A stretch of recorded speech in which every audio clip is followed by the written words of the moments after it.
This is the wandering womb.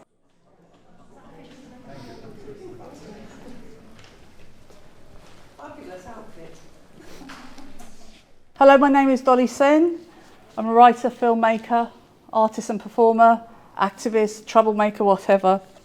And this is part of a performance from my project called Birdsong from Inobservable Worlds, which is a kind of collaboration between Unlimited, which is an organisation that funds disability art, and the Wellcome Collection.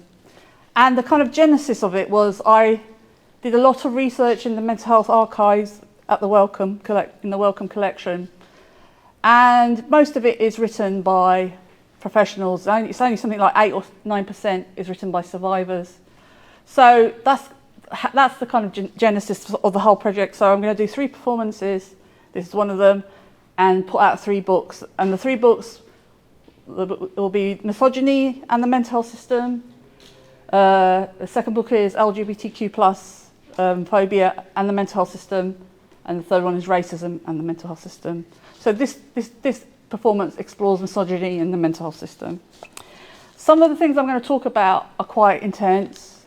And if it's too much, please look after yourself. You can, leave if you so wish. There is a chill out room just outside if you need to go out there to have a bit of a break. And if you need to chat to somebody, you can chat to Caroline, my producer, or any of the Wellcome people, if you need someone to chat to. So yeah, like I said, this is about initiating conversation. So if you want to talk about something I've covered, please do. Either raise your hand, or when there's a natural break, we'll chat. I've done this performance earlier. I'm going to slightly change what I did earlier. So this is mostly art by men. We're in Medicine Man. So I'm going to, my contribution art-wise will be to throw these sanitary pads all over Medicine Man's floor once I've read from it.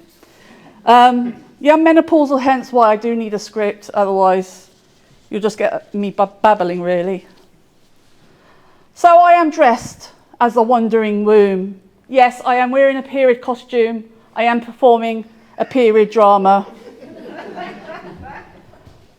Should I give you some period drama, or is that too bloody for you? Yes, Mr. Medicine Man, I am angry at you. Did you know that in the olden days you could use willow bark on swollen joints? And the elderly women of the village would share the herbs across the village. Those women were burnt as witches. Centuries later, they found out a chemical compound from the willow bark had healing effects, and is used in aspirins. So then medicine became male dominated, and the angry female became pathologized and given a psychiatric label. Sometimes the burning of the witches happens on the inside. Medicine is patriarchal. It will turn a womb into a contested site that does not belong to me, as many wombs do not belong to the women that owns them. This is fertile ground to cause so much pain, and it doesn't matter which period we are talking about. But I'm going to talk about the millions of women since Victorian times who've have unfortunately met with psychiatry. I will also be talking about hysteria, which is a Greek word for wandering womb. The wandering womb was thought to cause women to go mad. It meant owning a uterus, you were just meant to go uncontrollably insane. So Mr. Medicine, this is your first sanitary towel. There was also the belief that the wandering womb would travel around the woman's body and cause mental and physical ailments. They thought that the womb would travel around the body hungry for semen. And wherever it stopped in the body is where the pain or the trouble would arise. In ancient time, what do you think the cure was? Does anyone know? It was marriage. intercourse and pregnancy. But I say, give it freedom of movement. Give it a passport. Let it say, this grants the bearer of the womb, the vulva, the clit, full citizenship, sovereignty. Let it wander, let it be free. Because I do not own this. All rights are not reserved. When will there be a period where women are just allowed to live? Menstruation over the century has been seen as both terrifying and magical.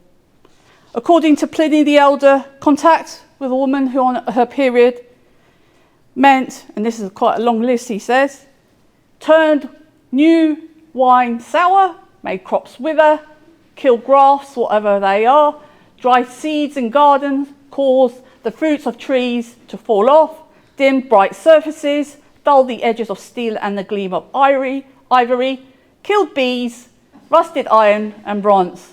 Why couldn't you say we're just bloody scared of it? Most religions think periods are clean or unclean or a curse. And I think actually the way women have been treated has been the curse. And it will cause pain for everyone, whatever gender you are. It's a strange sensation to carry a womb that does not belong to me.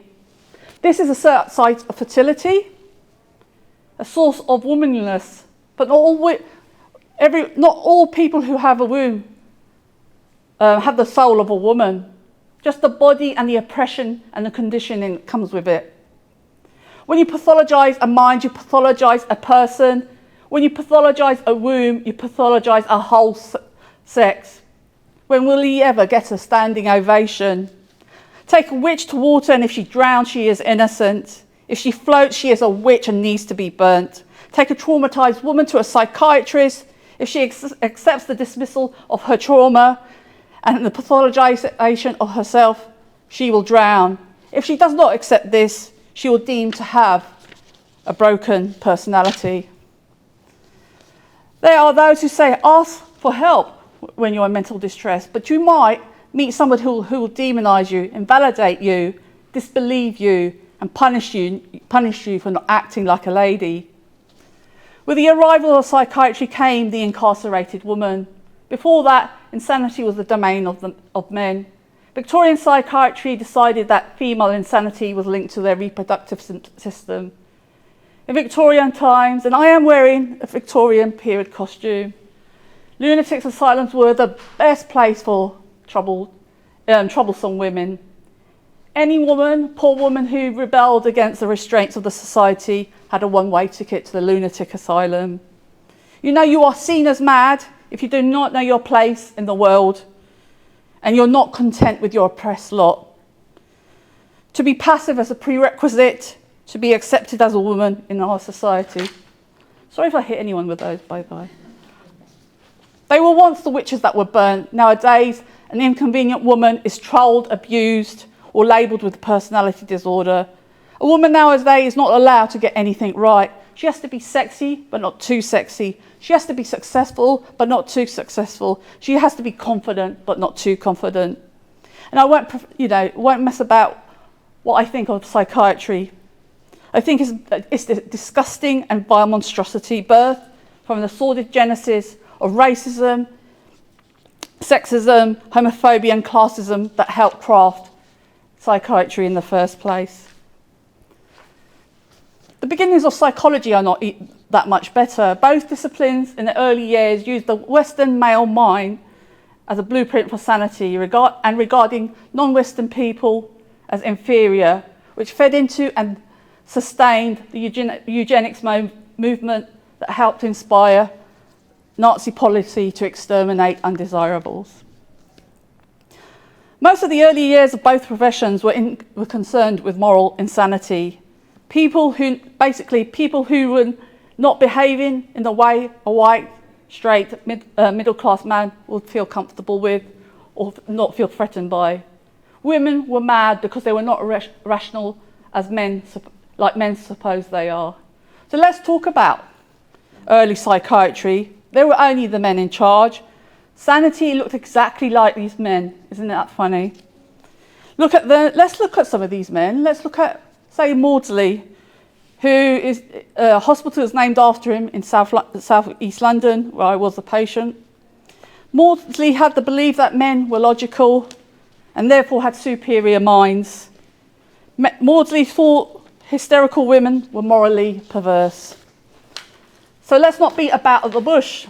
Psychiatry is not a method of care or curation, but an ideology of inferiority. Psychiatry has been partly birthed from eugenics, and the belief that the mad were degenerates, they were genetic riffraff, better off dead or secluded.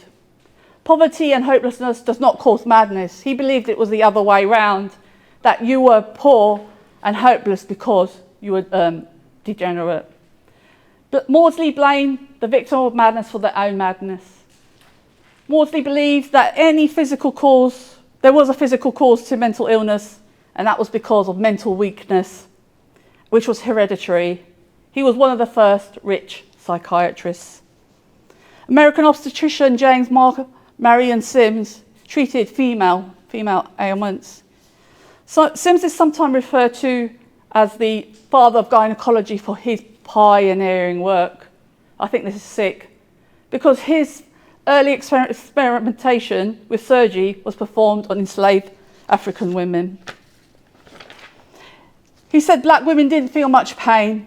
There was some research last year saying that black women in this country are still more likely to die giving birth.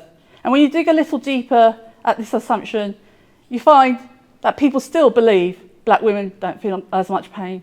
Is there a connection? I'm going to ask you, who owns the history of your thoughts? Who owns the future of your thoughts? Will you question your racist conditioning, even if your heart is in the right place? Or I guess we can also be glad that Dr. Isaac Breaker Brown isn't alive. He removed the clitorises and labias of women to cure their insanity. And their insanity was wanting a divorce or being caught masturbating. Another Dr. William Sargent was one of the pioneers, they're all full of bloody pioneers, of lobotomy.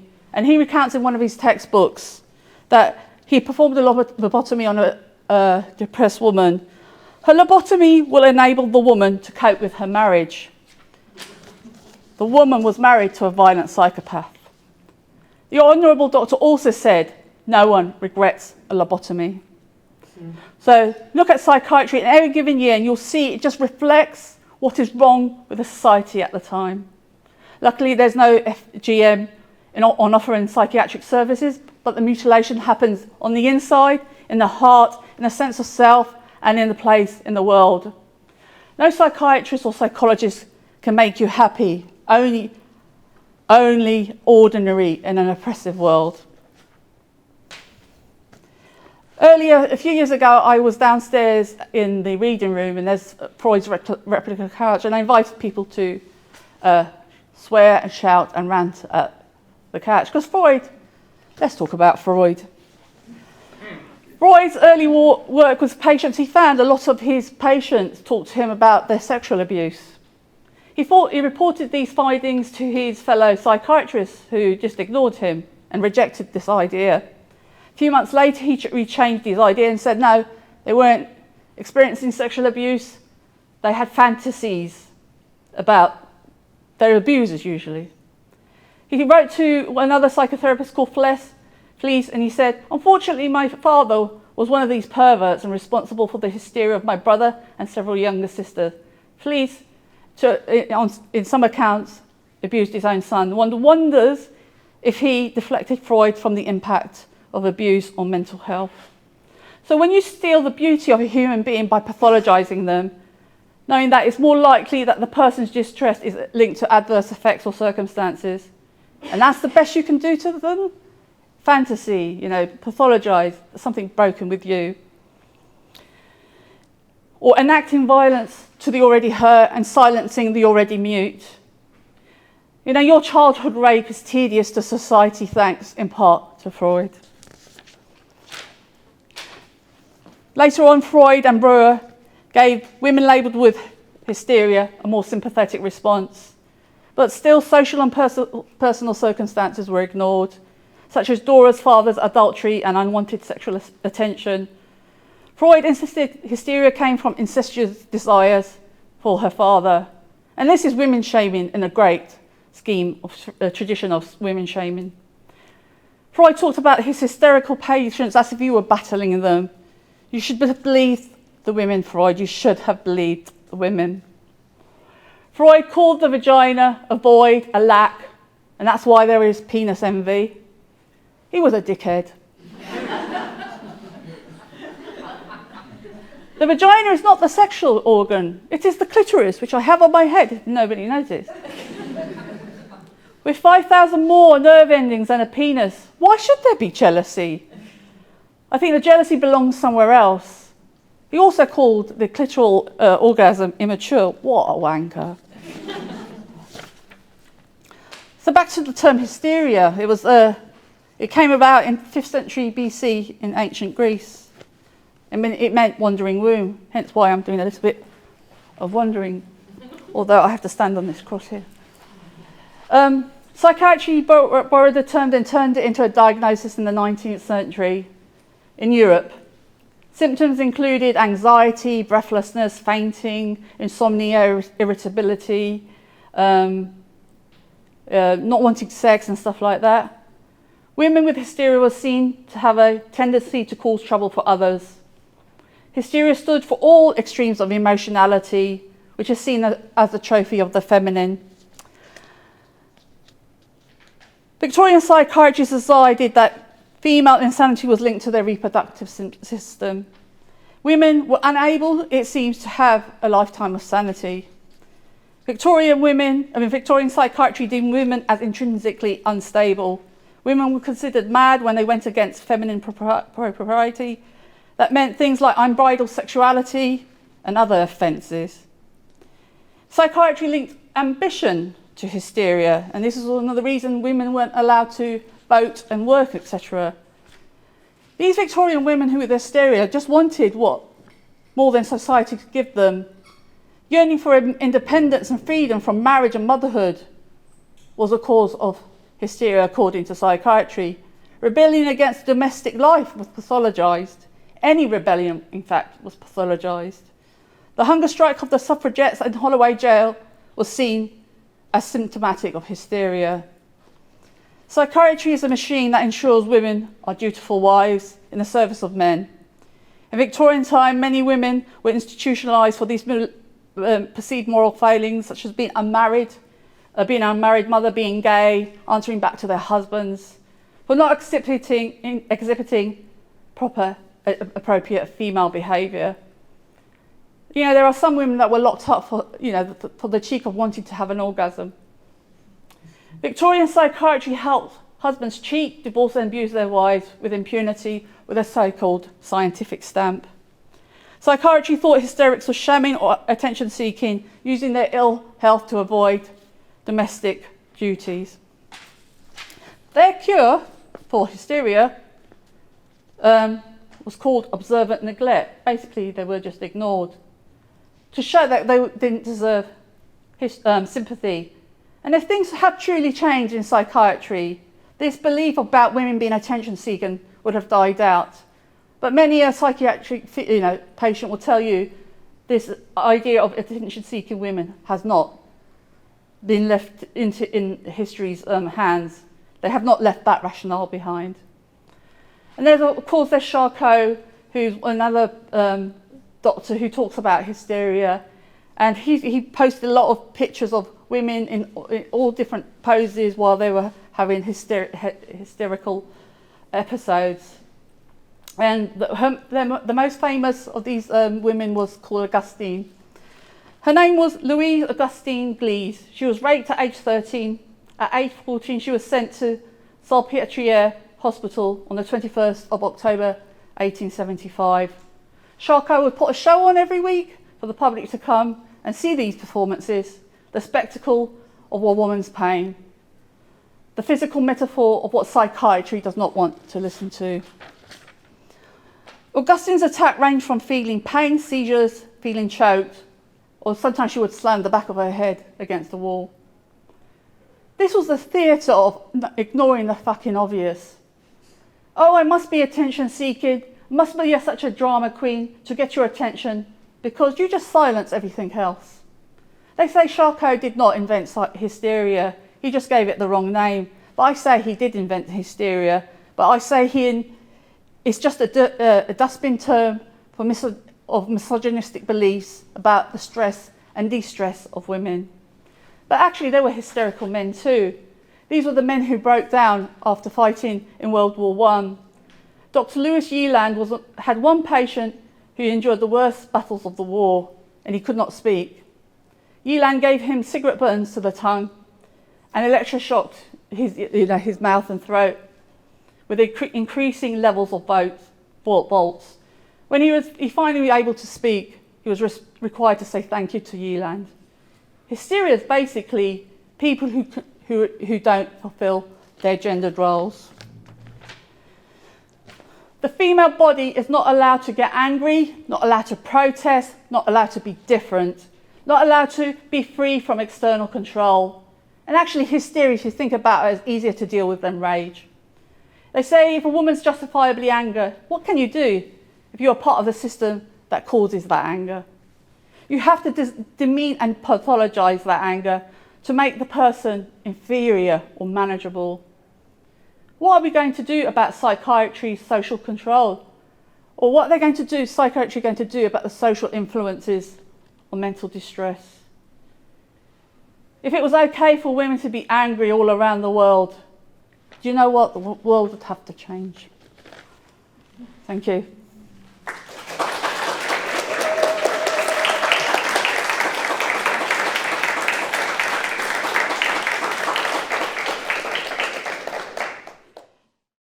Anyone know what this thing on my head is?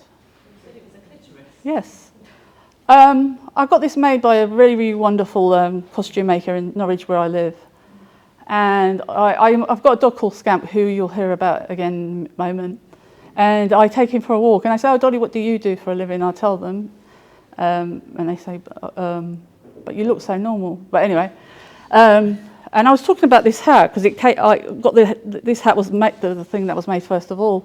And most of my neighbours, because I live in suburbia, are retired couples and retired and elderly women.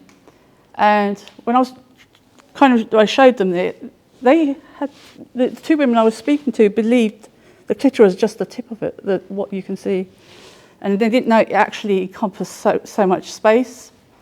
And I said, how many women don't know what their own body is like, and where their clitoris is? I mean, there is a belief that the G-spot is not a G-spot; it's just touching the clitoris from inside.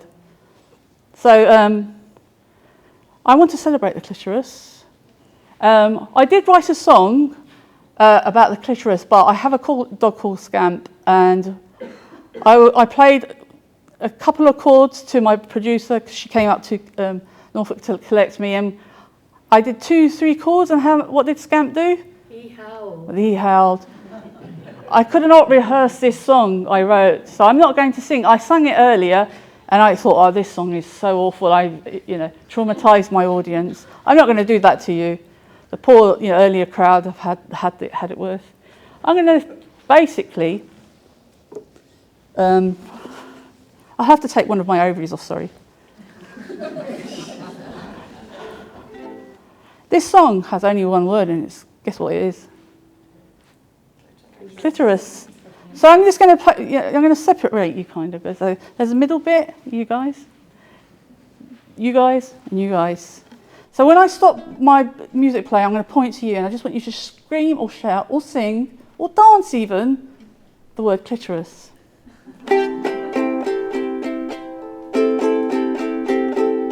By the way, I can't play this, I'm just pretending to.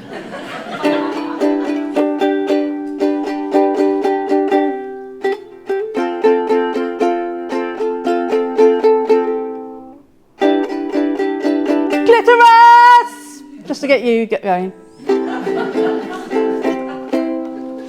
Clitoris!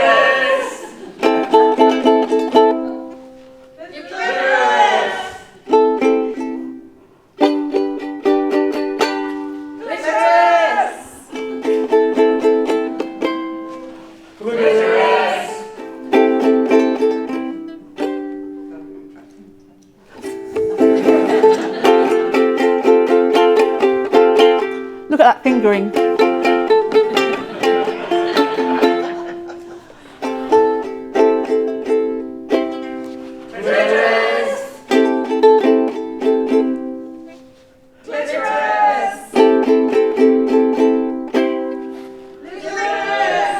Last bit, we're all going to say it. CLITORIS! Thank you.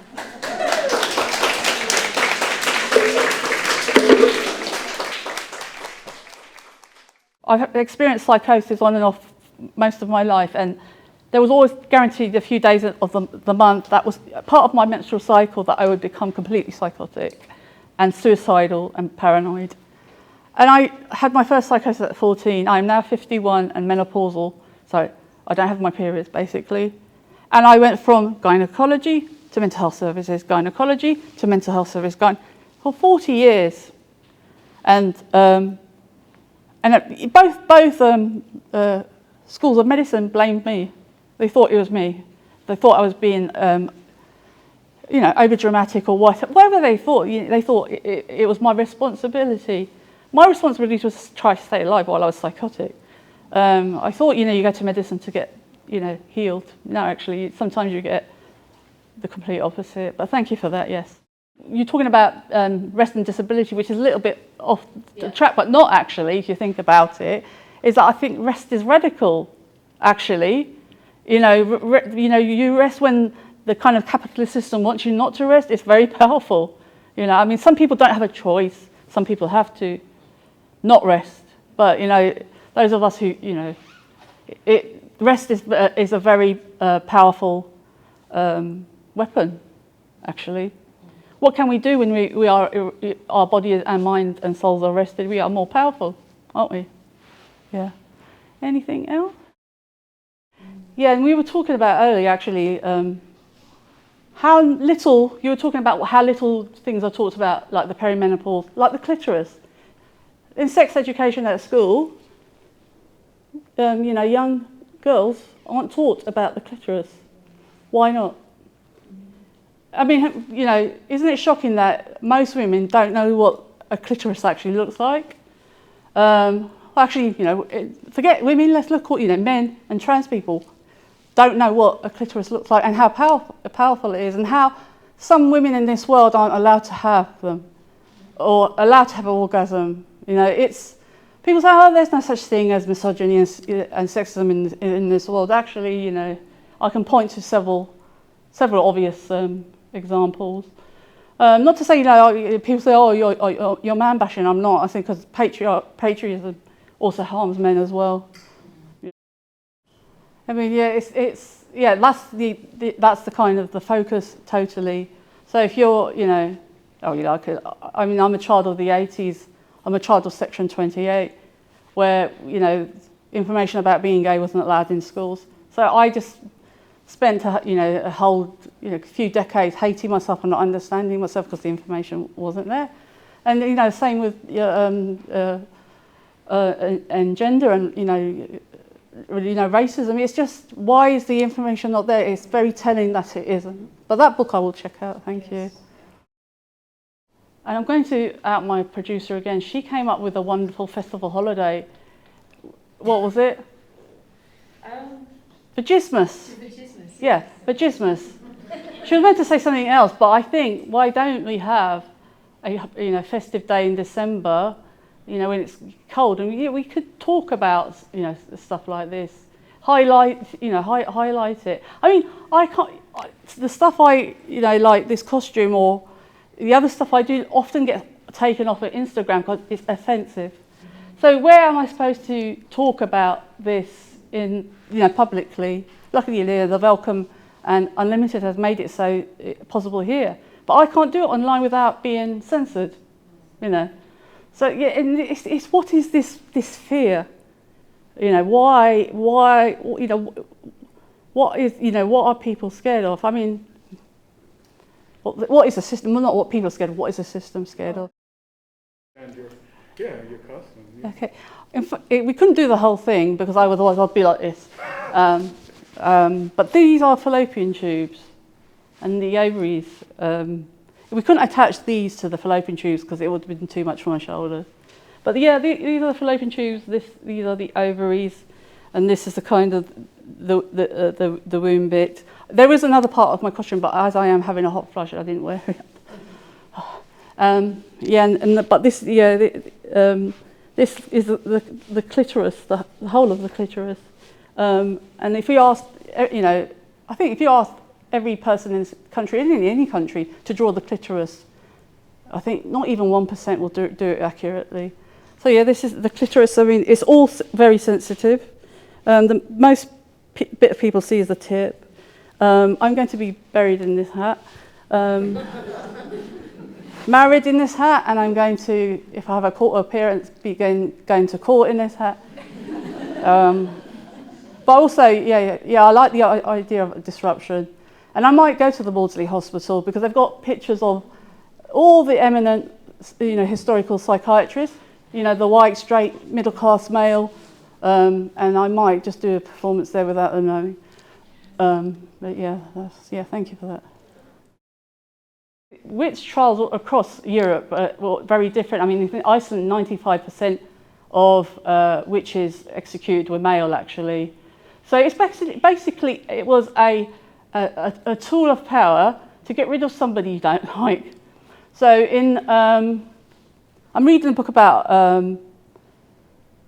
witch trials in England, and before that, if a person wasn't liked in a village, it was because they were either possessed or a witch. The reading I'm reading about the witch trials, it were women who didn't get married in this country. I mean, women who didn't get married, women who didn't like other people. I think you've got a right to not like other people. Women who were herbalists, and it's really funny because the same women I don't think they knew what they got when I moved to this very sleepy suburban road. Is that not only did I talk to them about the clitoris, they said, "Oh, look at these weeds." I said, "Actually, that weed is an ancient medicinal herb, and why has it been demonized as weed? It actually is a free medicine. It's antibacterial, antiviral. It will, if you've got a cough, it'll help." And we just dismiss them. Why don't we know about these medicinal herbs? It's because it's the same thing. It's to do with power and money, So the herbs like yarrow, like plantain, like dandelion. The dandelion is actually a very powerful medicinal herb. But how many of you knew that? Daisies are, the cheap. Well, they used to call it the poor man's arnica. So why isn't this information? Because it's free. It's free, and it frees you from control, and that's why you don't know about it, basically. So where I live in Norfolk, there was the three women that I was studying. One was a woman who just swore a lot, got executed.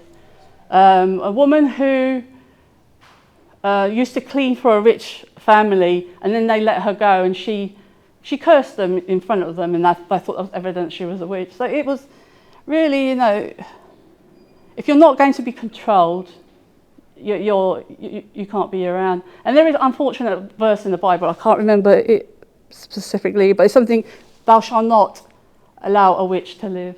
And that was the justification to kill women and men in some places as well. I do know how to, that's the other thing about medicine being patriarchal. The women who, in ancient times, used herbs to help women have abortions, basically, or as a contraceptive. That's another reason they were burnt. But in the 20th century, these women were demonized and sent to prison and stuff. So I could talk about so many things. Abortion, it's very relevant now. Yeah. It has to be a health reason why you have abortion in this country. You just can't go and say, "I want an abortion." You have to say, "Oh, my mental health will suffer, or my physical health will suffer." So now, you can't just have one. I mean, it has to be talked about. I know that it's this kind of link with religion, which makes it really a difficult thing, a thing to kind of wrestle with. But what it's something like 1 in 2 or 1 in 3 women have had an abortion. I'm going to come out. I've had one. So it's become you know, a shameful, embarrassing, silencing thing. And you know, and what it's you know, the things I have. One of the best things to control you is, you know, lack of information, lack of access to things, but it's also shame as well. But yeah, thank you for that. I mean, well, whatever your beliefs are about abortion, if you ban abortion, it doesn't stop it. It just stops, you know, safe ones. Yeah. Yes, it's more complicated than we could cover, I'm afraid. But yeah, thank you for actually bringing it up. It's an important part of the kind of yeah, the subject. Thank you. Hello, Sol. Oh, Sol says he said it's time for a sausage roll. So I'll stop there. But thank you so much for. Thank you.